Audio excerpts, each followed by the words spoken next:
कि हिमकेयर में जो हमने इंटरनल ऑडिट करवाया तकरीबन 100 करोड़ से ज़्यादा का घोटाला है। 100 करोड़ है, 100 संभावित है, 110 हो सकता है, 120 हो सकता है, उसको कहा, जिसको जयराम जी ठाकुर जी ने कहा कि आपने 1100 करोड़ रुपए की बात की थी, उसमें घोटाले की बात नहीं है वो, कि अभी आपके सामने अध्यक्ष महोदय ने उसको क्लैरिफाई कर दिया। दूसरी बात है, वो कह रहे थे कि हिमकेयर योजना को बंद किया जाएगा। हमने कहा हिमकेयर योजना को बंद करने का अभी तो कोई हमने सोचा नहीं है, लेकिन भविष्य में ये सोचा जा सकता है कि आने वाले समय में प्रदेश के 75 लाख लोगों को किस प्रकार से इलाज उपलब्ध करवाया जा सके, ताकि जो 110 करोड़ का जो घोटाला है वो ऐसे घोटालों से हमें बचाव मिले। इस दृष्टिकोण से मैंने ये बात कही है। सर, इंटरनल जो ऑडिट की आपने बात की, उसमें कुछ अलार्मिंग फैक्ट्स आपने रखे। कुछ अलार्मिंग फैक्ट्स आपके सामने मैंने विधानसभा में रखा है।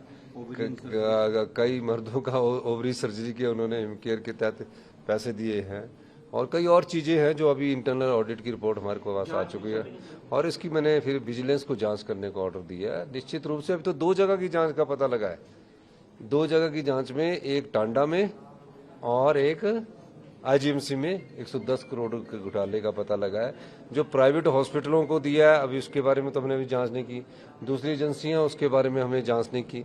किस प्रकार जनता की संपदा को लुटा दिया जाता है, उस संपदा को रोकने का दायित्व उस सरकार का जो होता है, वो हम उसका दायित्व का निर्वाह कर रहे हैं। दूसरी बात और कहना चाहूँगा, किसी प्रकार की कोई भी भ्रष्टाचार की कोई बात होगी, हमारी सरकार किसी भी बड़े नेता के खिलाफ जांच करने से पीछे नहीं हटेगी।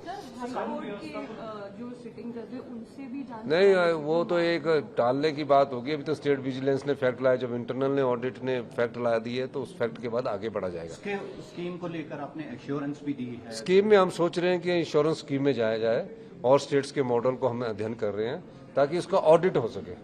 हिमकेयर का अभी तक ऑडिट नहीं हो पाया, और आरकेएस का भी ऑडिट नहीं होता, तो उस चीज को देखा जा रहा है। और कई ऐसे हैं जो एक्सपायरी लेंस थे, जनवरी में एक्सपायर हो गए, मार्च में डाल दिए गए, तो ऐसी चीजों को हम ध्यान पर रखकर आगे बढ़ रहे हैं। सर, इसके अतिरिक्त आज जो इंटरनेशनली जो इम्पोर्ट ड्यूटी है फ्यूल पे, डीजल पेट्रोल पे, वो कम किया गया है भारत सरकार द्वारा। हिमाचल में क्या वर्तमान स्थिति है? प्राइम मिनिस्टर, मुख्यमंत्रियों से भी बात करनी है इस विषय। ये आपने बात कही है, पर मुझे अभी पता नहीं कि कितना कम किया गया और क्या इफेक्ट पड़ेगा। जब पता लगेगा तो मैं कहूँगा। शाम को आज मीटिंग है, आज प्रधानमंत्री के साथ नहीं, आज चीफ सेक्रेटरी साहब वगैरह अपीयर होंगे, और उसमें अगर मेरे पास विधानसभा सेशन खत्म होगा तभी मैं उस पर। राज्य में क्या स्थिति है सर? राज्य में अभी पेट्रोल डीजल की स्थिति ठीक है, उसमें कोई अभी कमी नहीं है। धन्यवाद। अभी तो चर्चा चल रही है। Thank you.